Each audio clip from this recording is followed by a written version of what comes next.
Hello friends, welcome back. अगर आप हैं बिहार में नियोजित शिक्षक और बनना चाहते हैं राज्यकर्मी, तो आप लोगों को एक एग्जामिनेशन से गुजरना होगा, जिस एग्जामिनेशन का नाम है सक्षमता परीक्षा है। उसी के क्रम में मैं आप लोगों के लिए वर्ग 6 गणित का पाठ 2 पूर्ण संख्या जिस चैप्टर का नाम है उसके सभी महत्वपूर्ण प्रश्न को लेकर के आ चुका हूँ, जो कि आज 29 नवंबर इवनिंग का यह जो है फर्स्ट वीडियो है। इसके बाद मैं साइंस क्लास 6 का ही यहाँ पे अपलोड करने वाला हूँ। तो चलिए हम लोग इस वीडियो में आगे बढ़ते हैं और देखते हैं सारे प्रश्न उत्तर को। यहाँ से आप लोग देख सकते हैं ये बिहार बोर्ड क्लास 6 मैथ पूर्ण संख्याएं, यहाँ पे चैप्टर का नाम है और एक्सरसाइज 2.1 हम लोग सबसे पहले देख रहे हैं। तो यहाँ पर है कि निम्नलिखित में ठीक बाद वाली संख्या लिखे। यहाँ पे आप लोग देख सकते हैं 99,999 है, 800 है, उसके बाद आप लोग का 979 और 1000 है। तो इसका जो आंसर होगा एक एक कर करके, तो यहाँ पे देख लीजिए 99,999 का अगर बात करिएगा तो ये आपका हो जाएगा आपका यहाँ पे जो हो जाएगा आपका 1,00,000, ठीक है। उसके बाद 800 का 801 हो जाएगा, 979 का 980 हो जाएगा, 1000 का 1001 हो जाएगा। आगे अब हम लोग बढ़ेंगे दूसरा नंबर। तो यहाँ पर आता है कि निम्नलिखित के ठीक पहले वाली संख्या लिखिए। जैसे यहाँ पे दिया गया है 100 है, उसके बाद ये आप लोग को इसके ठीक पीछे वाली संख्या लिखना है। तो यहाँ पे आप लोग देखिए, तो यहाँ पे जो आपका 1 नंबर में दिया गया है उसका आंसर आप लोग का ये हो गया। 2 नंबर में आपको जो दिया गया है उसका आप लोग का ये आंसर हो गया। 3 नंबर में इतना और 4 नंबर में इतना। आगे अब हम लोग बढ़ते हैं अगला यहाँ पे सवाल की ओर हम लोग आते हैं। तीसरा नंबर सवाल है कि सबसे छोटी पूर्ण संख्या कौन सी होती है। तो पूर्ण संख्या की शुरुआत 0 से होती है और सबसे छोटी पूर्ण संख्या 0 ही होती है। अगला सवाल आता है कि निम्नलिखित की परिवर्ती यानी कि उत्तरवर्ती, यानी कि आपका जो संख्या दिया गया है उसमें +1 कर लीजिए। इसमें बहुत सारे लोग फंसते हैं। परवर्ती यानी आपको जो दिया गया है उसमें 1 जोड़ लीजिए, ठीक है। तो यहाँ पे आप लोग देख सकते हैं, जैसे यहाँ पर है 54,896 है, इसमें 1 जोड़ेंगे तो 54,897 हो जाएगा। उसके बाद है 8765, इसमें 1 जोड़ेंगे तो 8766 हो जाएगा। 543 है, उसमें 1 जोड़ेंगे तो 544 हो जाएगा। 99 है तो 99 में 1 जोड़ेंगे तो 100 हो जाएगा। उसके बाद अब अगला यहाँ पर आ गया 5वां कि निम्नलिखित का पूर्ववर्ती संख्या यानी कि अनुवर्ती लिखना है। तो यहाँ पे करना क्या है, अनुवर्ती मतलब होगा कि आपको जो संख्या दिया गया है उसमें से 1 घटा लीजिए। तो यहाँ पे दिया गया है 87 65 42, तब हो जाएगा 87 65 41। उसके बाद 99 है तो 98 हो जाएगा, 101 तो 100 हो जाएगा, 45 67 है तो 45 66 हो जाएगा। और यहाँ पे आप लोग देख सकते हैं ये आप लोग का हो गया। अगला यहाँ पर आइए, यहाँ पर छठा नंबर आप लोग को दिया गया। छठा नंबर आप लोग का है यहाँ पर 50 से 80 के बीच कितनी पूर्ण संख्याएं हैं लिखिए। तो 50 से 80 के बीच अगर पूर्ण संख्या अगर बात करिएगा तो यहाँ पे आप लोग को दिया गया है वो हो जाएगा आपका 29, ठीक है। आगे अब हम लोग देखेंगे तो यहाँ पर 7वां नंबर है कि संख्या रेखा के आधार पर बताइए कि निम्नलिखित युग्म में कौन बड़ा है। तो यहाँ पे आप लोग देख सकते हैं 503 और 510 में बड़ा कौन है, तो 510 दाईं ओर स्थित है। और उसके बाद अगर देखिएगा तो 1020 है 1023 में, तो 1023 बड़ा होगा 1020 की अपेक्षा। और आगे हम लोग देखेंगे तो यहाँ पर आप लोग का है अब यहाँ पे जो है आप लोग का एक्सरसाइज 2.2 स्टार्ट है। तो यहाँ पे आप लोग देख सकते हैं उपर्युक्त क्रम लगा करके योग ज्ञात करिए, इसको जोड़ लेना है। तो जोड़िएगा भाई किसी भी तरीके से। तो आप लोग का यहाँ पे मिलेगा कितना, तो 1556 यहाँ पे आप लोग को मिल जाएगा। ये आप लोग के लिए महत्वपूर्ण है।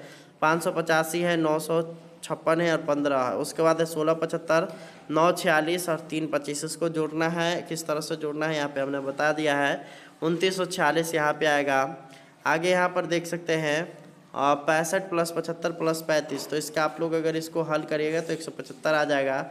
अगला यहाँ पर आता है कि उपर्युक्त क्रम यानी कि नियम लगा करके गुणनफल ज्ञात करिए। देखिए 4 गुना 1225 है या फिर गुना में 25 है, तो ये कितना हो जाएगा 1225 पे 00 यहाँ पे आ जाएगा गुना करने पर, ठीक है। किसी भी तरीके से आपको गुना कर लेना है और लिख लेना है। उसके बाद है 4 गुने 158 गुना 125, और इसका अगर हल करिएगा तो यहाँ पे आप लोग का 79000 हो जाएगा। उसके बाद आप लोग का है 4.35 गुना 25।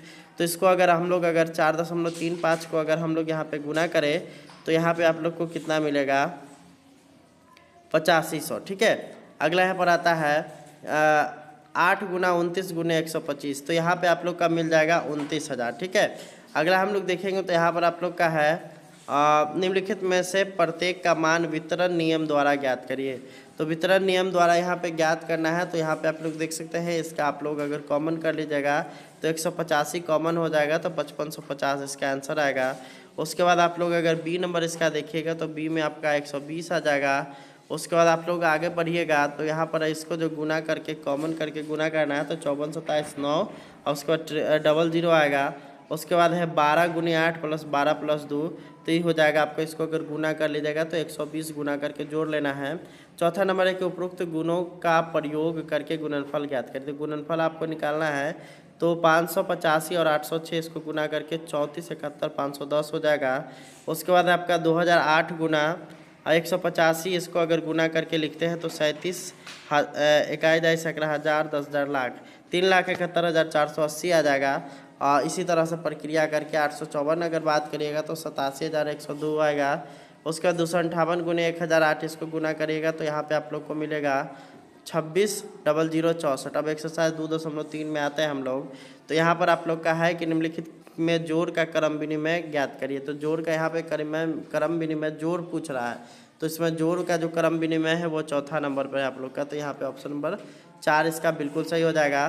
दूसरा नंबर आप लोग का सवाल है कि निम्नलिखित में के सामने उपयुक्त नियम लिखिए, ये किस नियम से हो रहा है। तो ये होगा आपका जोड़ का क्रम विनिमय नियम। उसके बाद है ये आपको देख रहे हैं 2 + 12, फिर प्लस बाहर है, फिर 2 बाहर आ गया, 12 + 15 हो गया, तो योग का साहचर्य नियम हो गया। उसके बाद यहाँ पे 8 गुना 5 + 4, तो इसको अगर आप बात करिएगा तो 8 गुने 5 + 8 गुने 4, तो ये क्या हो जाएगा, योग का गुणन का वितरण नियम हो गया। ये 5 गुने 50 बराबर 50 गुने 5, तो ये हो जाएगा आपका गुना का क्रम विनिमय नियम। ये आप लोग के एग्जामिनेशन में रहने की पूरी संभावना है, तो आप लोग इसको ध्यान से देखिए। अगला निम्नलिखित में से किसमें शून्य निरूपित नहीं है, जीरो निरूपित नहीं है, यहाँ पे पूछ रहा है। तो यहाँ पे आप लोग हो जाएगा आपका ऑप्शन नंबर 1, क्योंकि 1 + 0 = 1 होगा, बाकी सभी जो है वो 0 हो जाएगा। ठीक है, चलिए आगे अब हम लोग बढ़ते हैं। तीसरा नंबर निम्नलिखित में से किसमें शून्य निरूपित नहीं है, तो वही हो जाएगा आपका ऑप्शन नंबर, यहाँ पे आप लोग का हो गया ऑप्शन नंबर 1। अगला है पर है कि प्रश्न 4 है आप लोग का कि यदि दो पूर्ण संख्याओं का गुणनफल शून्य हो तो क्या यह हम कह सकते हैं कि उनमें से एक या दोनों ही शून्य हो अथवा होना चाहिए। उदाहरण दे करके उत्तर की पुष्टि करिए। तो यहाँ पे आप लोग देख सकते हैं किस तरह से उदाहरण दिया गया है। अगला यहाँ पर है कि यदि दो पूर्ण संख्याओं का गुणनफल 1 है तो हम कह सकते हैं कि इनमें से एक या दोनों ही संख्या 1 के बराबर चाहिए। उदाहरण अपने उत्तर की पुष्टि कीजिए। तो यहाँ पे आप लोग है कि इसमें दोनों ही अंक का 1 का होना आवश्यक है, और यहाँ पे आप लोग को पूर्ण संख्या बोल रहा है इसलिए 1 का होना आवश्यक है। अब यहाँ पे आप भिन्न को भी गुना करिएगा, जैसे 2 को 1/2 से गुना करिएगा तो 1 आ जाएगा, लेकिन यहाँ पे क्या चीज़ है हम लोग का कि पूर्ण संख्या होना चाहिए, दशमलव वाला इसमें नहीं चलेगा। अगला यहाँ पर है कि वितरण विधि से ज्ञात करिए। तो इसको वितरण विधि से ज्ञात करिएगा तो 64 4 38 आ जाएगा। उसके बाद आप लोग देखिएगा तो यहाँ पर है 43 75 को 1001 से गुना कर लीजिए, तो यहाँ पे आपको मिल जाएगा 4 37 93 75। अगला यहाँ पर है 734 और 25 को आप लोग को गुना करना है, तो यहाँ पे आ जाएगा 18,350। उसके बाद आगे हम लोग देखेंगे तो यहाँ पर है 31 75 गुना 125, तो इसका हो जाएगा 39 68 75। 608 गुने 35, तो इसका हो जाएगा 21,280। तो इस तरह से यह वीडियो ख़त्म हुआ। अगर आप लोग को सारा PDF लेना है, इससे पहले का जो आपका PDF छूटा हुआ अगर वो लेना है, तो आप लोग डिस्क्रिप्शन बॉक्स को चेक करिए, वहाँ पे आप लोग को मेरा WhatsApp नंबर मिलेगा, उस पर जुड़ करके आप लोग PDF प्राप्त कर सकते हैं। PDF प्राप्त करने के लिए आप लोग को 399 रुपये पे करने पड़ेंगे। तो मिलेंगे नेक्स्ट वीडियो में। इस वीडियो को शेयर करिए। धन्यवाद। Thanks for watching.